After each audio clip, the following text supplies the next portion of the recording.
They had not understood about the loaves. Their hearts were hardened. Drop the mic moment is right there. Now, it doesn't sound like it's a drop the mic moment unless you know the whole context. So the whole context is this. So right before this, by the way, is walking on water. This is Jesus walking on water. And they yell out ghost. And we kind of think that, we kind of go, yeah, if I saw a guy walking on water. And by the way, he wasn't walking towards the boat. He's just walking on water. He tells the disciples to get in the boat and I'll meet you in the next place we're going. He then goes and prays and then goes onto the water and walks to the next destination. So I assume they're somewhere in the boat, like rowing their boat. And Jesus is just walking by them and they're like, I just think that's the funniest scene because it's not him walking to them. He's just like going.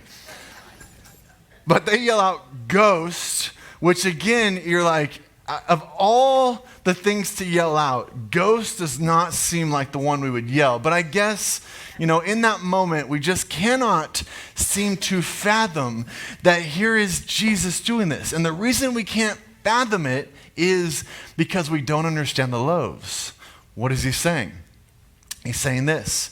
I just came from this 2-piece meal miracle where I took 2 fish and 5 loaves and turned it into 5,000. Most of the miracles were just a couple people, just a few small people, and you kind of have this really powerful moment.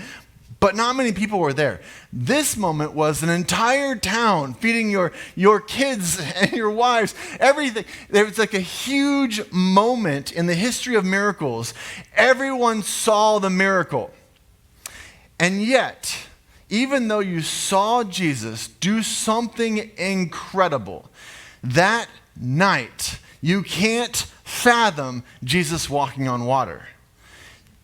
Take that in for a minute. Because what that's saying is their hearts were hardened. They were stiffened in a position they already had.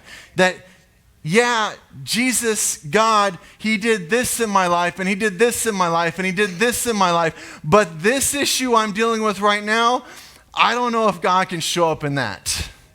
Have you ever done that? Because that's exactly what the Israelites did.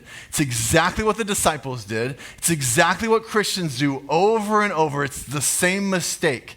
You saw Jesus, you saw God do so much, and yet for some reason, the giant that's in front of you right now, you can't see him in that.